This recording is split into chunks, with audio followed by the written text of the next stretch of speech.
அப்பா எத்தனை மணிக்கு தண்ணி போட்டு வருவாரோ, அம்மாவை அடிப்பாரோ அப்படின்னு மனநோயே வந்துட்டுமா. மனநோய் தெரியும்.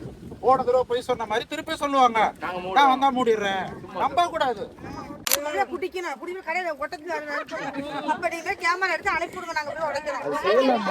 கேட்கலையா?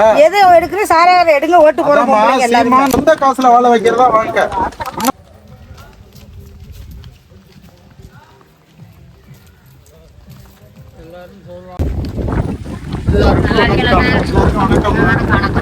பாரதி செல்வன் இருதய டாக்டர் மன்னார்குடி கொண்டு வந்திருக்கீங்க. வேற யாரும் ஆஸ்பத்திரி வந்திருக்கீங்கல்ல? நான் எப்படி டாக்டரா உண்மையா நோயாளிகளுக்கு சிகிச்சை கொடுக்கறேன்னா இல்லையா? குறைச்ச டெஸ்ட், குறைச்ச செலவு, அப்ப டாக்டர் செய்வாங்க. அப்ப நான் எம்எல்ஏனா அந்த பொறுப்பை வச்சு மக்களுக்கு நல்லது செய்யணும் இல்லையா? இதுல எப்படி உண்மையா இருக்கணும் அதே மாதிரி அதுதான் இருக்கும். அதனால என்ன நம்பி எனக்கு ஓட்டு போடுங்க. ஏன்னா அவ்வளோ சிக்கல் இருக்கு, உங்களுக்கு தெரியும். ஏன்னா தானே நீங்க பிரச்சனையை சந்திக்கிறீங்க, நியூஸ் எல்லாம் பாக்குறீங்க, எவ்வளவு நடக்குது நாட்டுல. எது ஒழிக்க சக்கரை என்ன சக்கரை சாராய கடை ஒழிப்போம்.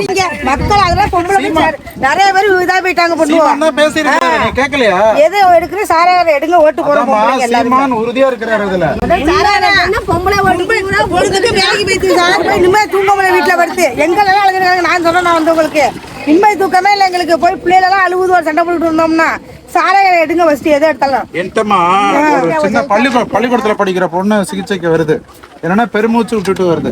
பெருமூச்சுன்னா இருதய நோய் நினைச்சிட்டு வந்துட்டாங்க. டெஸ்ட் பண்ணி பார்த்தா ஒன்றும் இல்லை. உனக்கு ஏதாவது மனசுல பயம் இருக்காமா அப்படின்னு கேட்டா அந்த பொண்ணு என்ன சொல்றது படிக்கிறது, அப்பா எத்தனை மணிக்கு தண்ணி போட்டு வருவாரோ, அம்மாவை அடிப்பாரோ அப்படின்னு மனநோயே வந்துட்டுமா. மனநோய் வந்துட்டு இது மாதிரி நிறைய பேர் வர்றாங்க.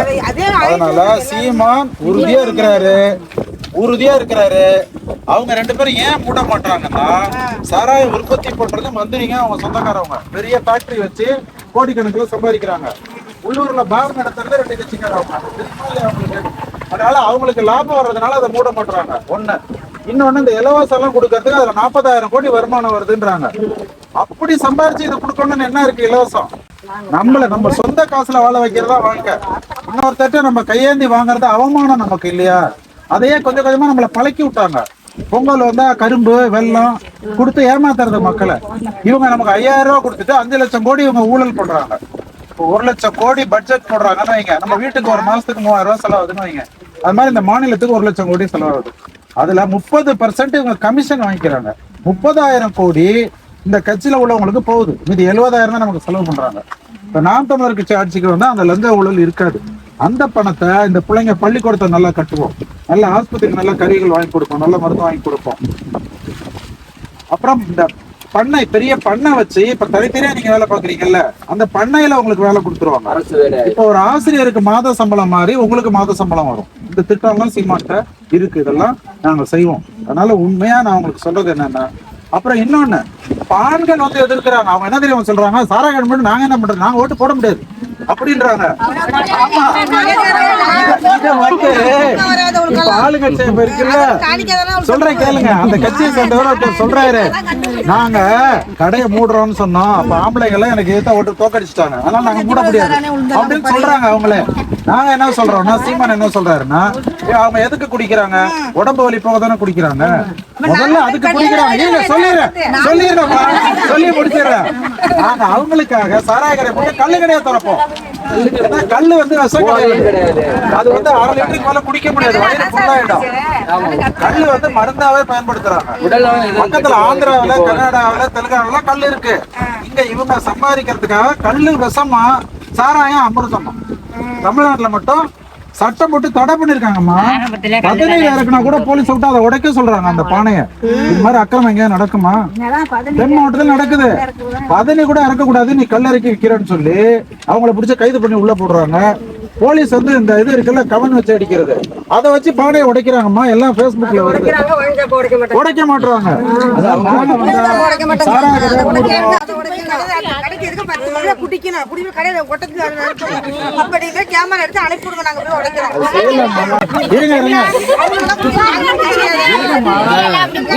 நான் சொல்லிடுறேன், செய்யலாம்.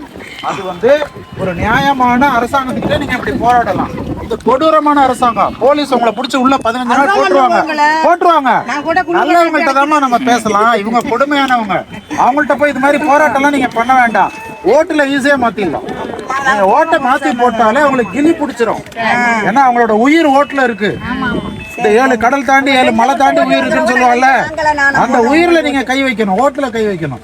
வச்சுக்கன்னா ஒண்ணும் செய்ய முடியும். இந்த தடவை அது மாதிரி மாத்தி போடுங்க. நாங்க காசு வாங்கி போட்டு ஓட்ட மாத்தி போடுறாங்க.